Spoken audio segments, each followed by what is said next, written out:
Most ghost stories begin after something has already ended. A life stops, a place empties, a voice goes quiet, and yet the story does not close. It lingers. We often assume ghost stories survive because people fear death, but fear alone does not explain their endurance.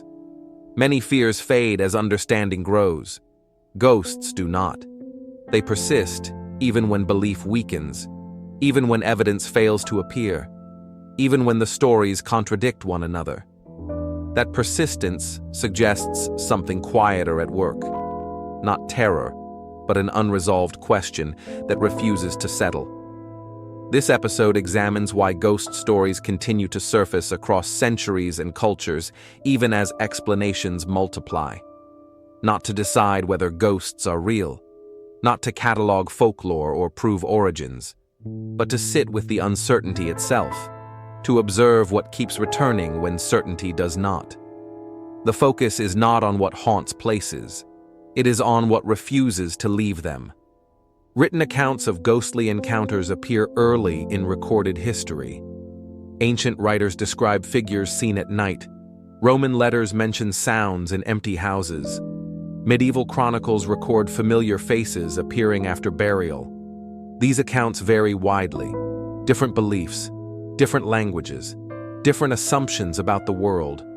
What they share is not a common explanation. It is restraint. The writers rarely insist. They report what was seen or heard, then stop. They describe, and then withdraw. Even now, modern ghost stories follow the same pattern. They do not argue. They suggest. They leave space. That space may be the point. Ghost stories tend to form where records thin. Old houses with unclear histories. Fields where battles were fought but not fully counted. Roads where accidents are remembered but not documented. They gather where something happened, but not completely. Where memory exceeds evidence. Where the archive feels incomplete. This pattern repeats across time. Not because people coordinate their imagination, but because uncertainty invites return. When facts fail to close a narrative, imagination does not rush to finish it. It circles. It revisits. It waits.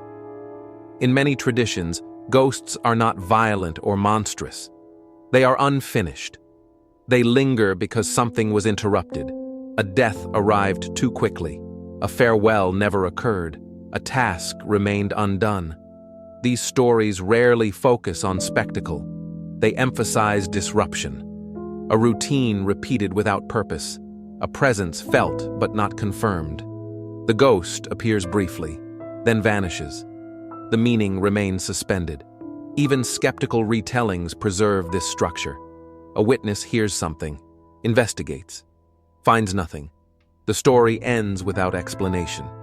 The absence does the work. Unlike myths that restore order, ghost stories refuse closure. They do not resolve imbalance. They do not clarify justice. They simply remain. This becomes especially visible during periods of transition. Times when societies change faster than memory can adapt. Urban expansion, abandoned industries, post-war silence. Ghost stories often rise in places undergoing rapid transformation. Old neighborhoods cleared, hospitals closed, factories left empty. The stories attach themselves to what remains after function ends. A building stands, but its purpose does not. A room exists, but no one belongs to it. The ghost occupies that gap. It is tempting to read this symbolically. But ghost stories resist that reduction.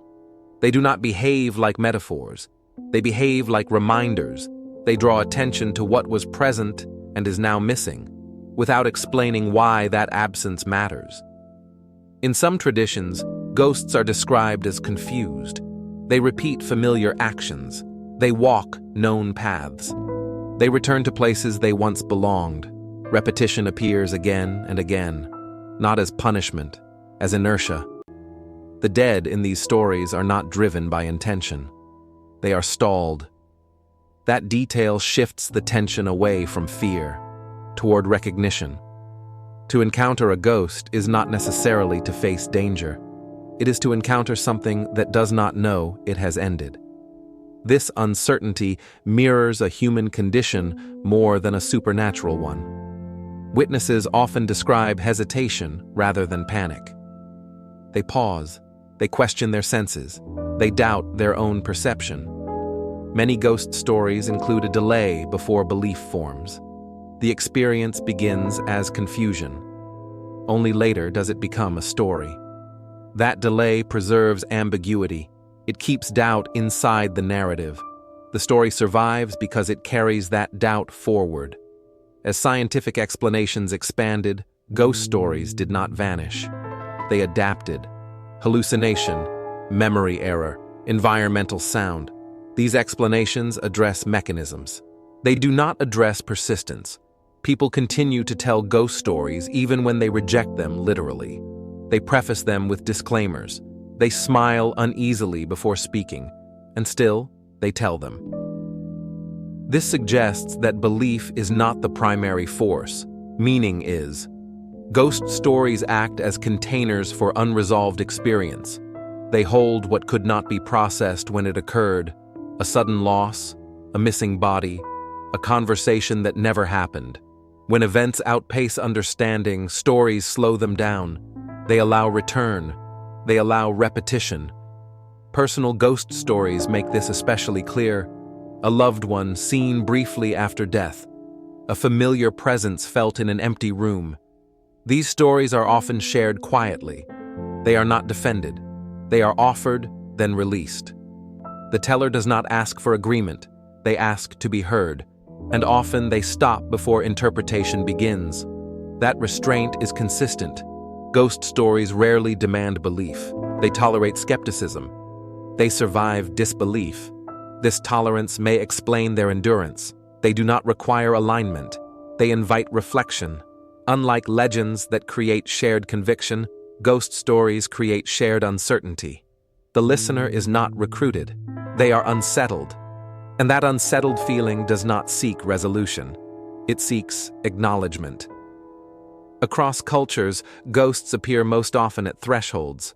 Doorways, staircases, windows. These are not random locations. They are spaces of transition, neither fully inside nor outside. The ghost occupies that same condition. Not present, not absent. The setting mirrors the state. This repetition suggests a pattern of attention. Humans notice boundaries. We linger where categories blur. Ghost stories mark those moments. They do not correct them. When ghosts speak, their messages are rarely useful. They repeat known facts. They ask for small corrections. They issue vague warnings. The content matters less than the interruption.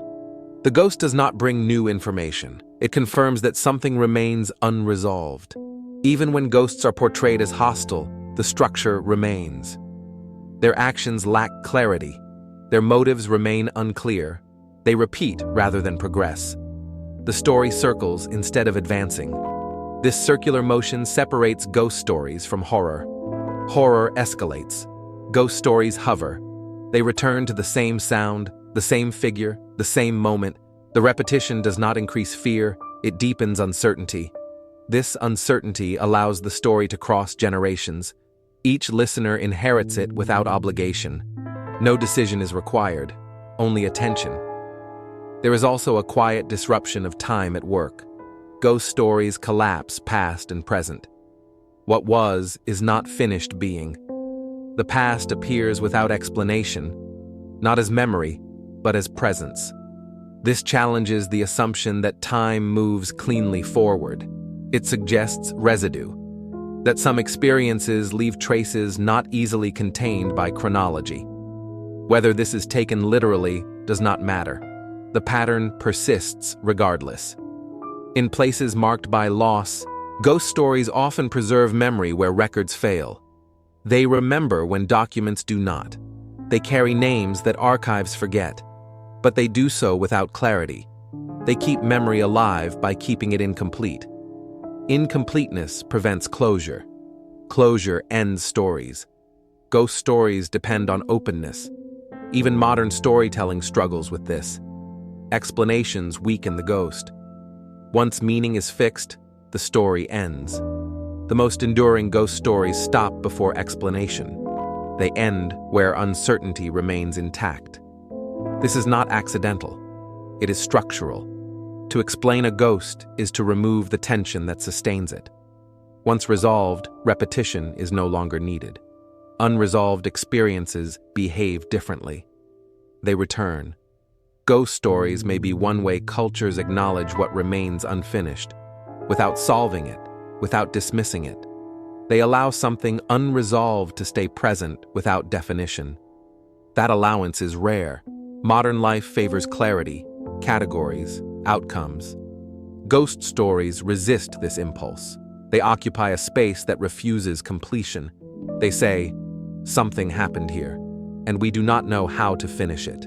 That statement does not expire. It does not require belief. It does not demand proof. It requires only tolerance for uncertainty, which turns the inquiry inward. When a ghost story lingers with you, what holds it there? Is it the idea of something unseen, or the recognition of something unfinished that echoes your own unresolved moments? Ghost stories endure not because they explain what lies beyond life, but because they remind us that not everything ends when it should. Some experiences resist closure. Some questions remain present without asking to be solved. And in the space between what is known and what is finished, something continues to return. If these questions matter to you, you'll find more of them on Timeless Questions, exploring power, belief, and meaning across time.